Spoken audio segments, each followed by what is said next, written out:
Hello বন্ধুরা, সবাই কেমন আছো? আবার একটা রেসিপি নিয়ে চলে এসেছি। আজকে বানাবো বিরিয়ানি। ঘরোয়া পদ্ধতিতে এইভাবে বিরিয়ানি বানিয়ে খেলে খুবই সুস্বাদু হয়।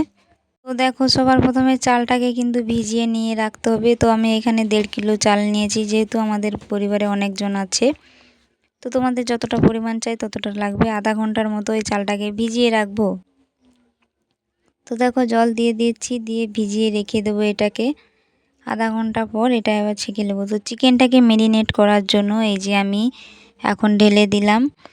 তো দেখো, চিকেনে এখন দিয়ে দেব, এই যে দেখো লেগ পিস দিয়েছে, আর চিকেনের টুকরোগুলো এইভাবে করেছি।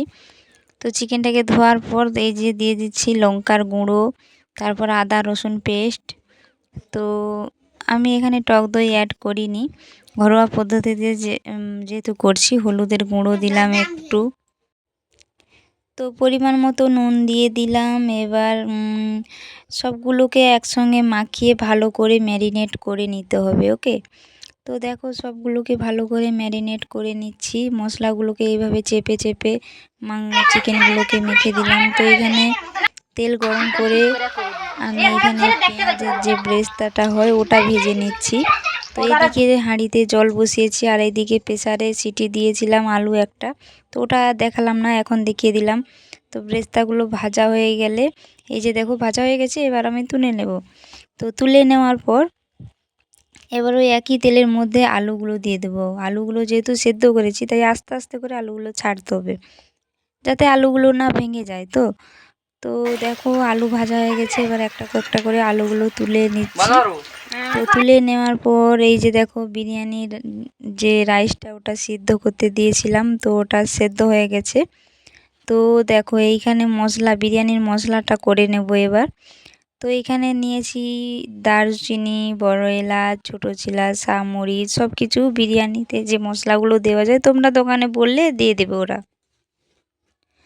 তো দেখো, এই যে তোমাদেরকে দেখিয়ে দিলাম মশলাগুলো কি কি আছে। তো এই যে ওই পাশে শুকনো কড়াইয়ে আমরা ভেজে নিচ্ছি। শুকনো কড়াইতে এইগুলো হালকা একটু নেড়ে নেওয়ার পর মিক্সিতে পেস্ট করে নেব, গুঁড়ো করে নেওয়ার পর তারপরে এই যে দেখো, এইখানে দিচ্ছি চিকেনগুলো ম্যারিনেট করা যে ছিল, ওই চিকেনগুলোকে এখন ফ্রাই করে নিচ্ছি। ঠিক আছে, তো ফ্রাই করার পর তো একটা একটা করে দিয়ে দিয়েছি, উল্টে পাল্টে ফ্রাই করব। আর ওইদিকে দেখো, চিকেনের যে গ্রেভিটা হবে ওটা বানিয়ে নিচ্ছি। তো প্রথমে দিয়ে দিলাম শুকনো লঙ্কা আর তেল, তারপর পেঁয়াজ কুচি দিয়ে দিলাম। পেঁয়াজ কুচিগুলো দেওয়ার পর নাড়াচাড়া করবো। আর ওই দেখো, একদিকে উনুনেই করছি, কারণ উনুনে বিরিয়ানি করলে খুবই সুস্বাদু হয়, খেতে কিন্তু খুবই ভালো লাগে। আর আমি বেশি কিছু মশলা ইউজ করবো না, তোমরা সবই দেখতে থাকো, বুঝতে পারবে পুরোটা। তো দেখো, চিকেনগুলোকে এইভাবে ভেজে নিয়েছি। এবার অল্প পরিমাণে নুন দিয়ে দিলাম পেঁয়াজের মধ্যে। তো দেখো, নুন দেওয়ার পর একটু নেড়ে চেড়ে নিলাম। তারপর দেখো, এইখানে দুধ, হালকা উষ্ণ গরম জলে আমুল দুধটাকে ভিজিয়ে বানিয়ে নিলাম। তো এখানে আদা রসুন পেস্টটা দিয়ে দিলাম ওই গ্রেভি বানানোর জন্য। তো দেখো, নাড়াচাড়া করছি, আর এদিকে চিকেনগুলো হয়ে গেছে আমার ভাজা। তো তুলে নিলাম আবার। তো দেখো, আর ওইদিকে মশলাটা হচ্ছে, যে মশলাটা করছি। তো লঙ্কার গুঁড়ো দিয়ে দিলাম, তোমরা যে পরিমাণে ঝাল খাও ওই পরিমাণে দিবে, আমরা পরিমাণ মতো দিলাম। তো তোমরা যেভাবে ঝাল অনুযায়ী দেবে। হলুদের গুঁড়ো দিয়ে দিলাম। তো আমরা কিন্তু এখানে কোনো রং অ্যাড করছি না, একটুখানি দুধ, যে আমুল দুধটা ছিল ওটাও দিয়ে দিলাম ওর মধ্যে। তো দেখো, এইভাবে এতটাই গ্রেভি হয়েছে। তো এইভাবে এরপর দিলাম হচ্ছে গোলাপ জল, আর হচ্ছে কেওড়া জল দিয়ে দিলাম। ঠিক আছে, আমরা শুধু এই গোলাপ জল আর কেওড়া জলটা দিলাম, আর একটুখানি আতর দিয়েছিলাম। তারপরে একটু চিনি সামান্য দিয়ে দিলাম পরিমাণ মতো। তো তোমরা চাইলে যেভাবে মিষ্টি খাও ওইভাবে দেবে। তো আমরা পরিমাণ মতো, তারপর ভেজে রাখা চিকেনগুলো দিয়ে দিলাম। দেখো, একে একে সব দিয়ে দেবো। তো খানিকক্ষণ গ্রেভিটা ফুটবো, মাংসটাও একটু ফুটে যাক। এই যে দেখো, ওই যে মশলাগুলো দেখিয়েছিলাম ফ্রাই করেছিলাম, ওইগুলো মিক্সিতে এখন গুঁড়ো করে এনেছি। তো এবার দিয়ে দিচ্ছি আলু ওর মধ্যে। আমরা যেহেতু ঘরোয়া পদ্ধতিতে বানাচ্ছি, দোকানের মতো নয়, তাই জন্য এভাবে বানাচ্ছি। তোমরা চাইলে এভাবে বানিয়ে দেখতে পারো, অবশ্যই খুবই সুন্দর লাগে খেতে, কিন্তু অসুন্দর, দোকানের চেয়েও খুবই সুন্দর হয়। দেখো আর রাইসগুলো এখানে ছেঁকে নেওয়ার পর ঝরঝরে হয়ে গেছে, কেমন দেখালাম।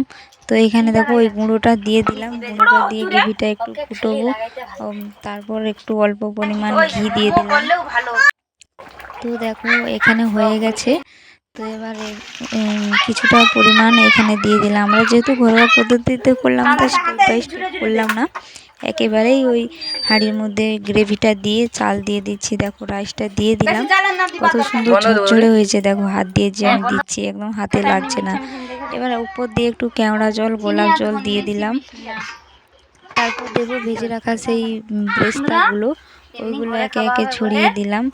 তো ছড়িয়ে দেওয়ার পর সেই যে মশলাটা আছে, বিরিয়ানি মশলাটা করেছিলাম, ওটা দিয়ে দিলাম। তো সব কিছু ভালো করে দেওয়ার পর অল্প পরিমাণে একটু ঘি দিয়ে দেবো উপর থেকে। এই যে দেখো উপর থেকে ঘিটা দিয়ে দিলাম, দিয়ে ঢাকনা দিয়ে দিলাম। খেতে কিন্তু খুবই অসাধারণ হয়, সুস্বাদু হয়। দেখো রং আমরা কালার, আর দেখো কত সুন্দর হয়েছে। এবার দেখো সবাইকে সার্ভ করে দিচ্ছি। তো সবাই খেতে বসে গেছে। তো দেখো এই যে এইভাবে বানিয়ে দেখতে পারো, খুবই সুন্দর, মানে সুস্বাদু খুবই। তো দেখো কেমন কালার এসছে, কালার না দিয়েও কেমন দেখো দোকানের মতো কালার চলে এসছে। তো কে কে খাবে চলে এসো। আর আমার ভিডিওগুলো যদি ভালো লাগে লাইক কমেন্ট শেয়ার করে একটু সাপোর্ট করো, আর হচ্ছে সবাইকে দেখার সুযোগ করে দিও। তারপর তোমরা যদি এভাবে বানিয়ে খেতে চাও অবশ্যই ট্রাই করে দেখতে পারো। আর কার কার ভিডিওটা ভালো লাগলো কমেন্টে জানিও। দেখো এই যে একে একে সবাইকার থালাতে, তো দেখো দোকানের মতোই টেস্ট হয়েছে কিন্তু। আর দোকানে তো বিভিন্ন রকম ফুড কালার ফালার দিয়ে দেয়, ওগুলো তো শরীরের পক্ষে ক্ষতি, তাই না? আমরা যদি বাড়িতে এইভাবে বানিয়ে খেতে পারি খুবই মজা হবে। তো দেখো তাই সবাই বানিয়ে একসঙ্গে সবাই খেতে বসে পড়লাম। প্রথমে এই যে দেখো থালাতে করে বেড়ে নিলাম, কারণ নিচে যেহেতু গ্রেভি আর ঝোলটা দিয়ে দিয়েছিলাম, যার জন্য মানে চিকেনগুলো নিচে রয়ে গেছিলো, তাই একটা পাত্রে এভাবে হাঁড়ির থেকে ঢেলে নিলাম। তারপর সবাইকে শেয়ার করলাম। আমি ঘরোয়া পদ্ধতিতে বানালাম, তোমরাও চেষ্টা করতে পারো এভাবে। সবাই খেতে বসেছে। দেখো এখানে ভয়েসটা মাইক চলছিল, যার জন্য ভয়েসটা আমি নিইনি। তো সবাই হাত দিয়ে দেখাচ্ছে, আর সবার হাসি মুখগুলো দেখে অবশ্যই তো বুঝতে পারলে কেমন হয়েছে খেতে। তো এইভাবে তোমরা বানিয়ে দেখতে পারো ট্রাই করে। তো ভালো লাগলে লাইক কমেন্ট শেয়ার করে আমাকে একটু সাপোর্ট করে দিও, যাতে আমি তোমাদের কাছে এভাবে নিত্য নতুন ভিডিও আনতে পারি। সবাই ভালো থেকো, টাটা এখনকার মতো।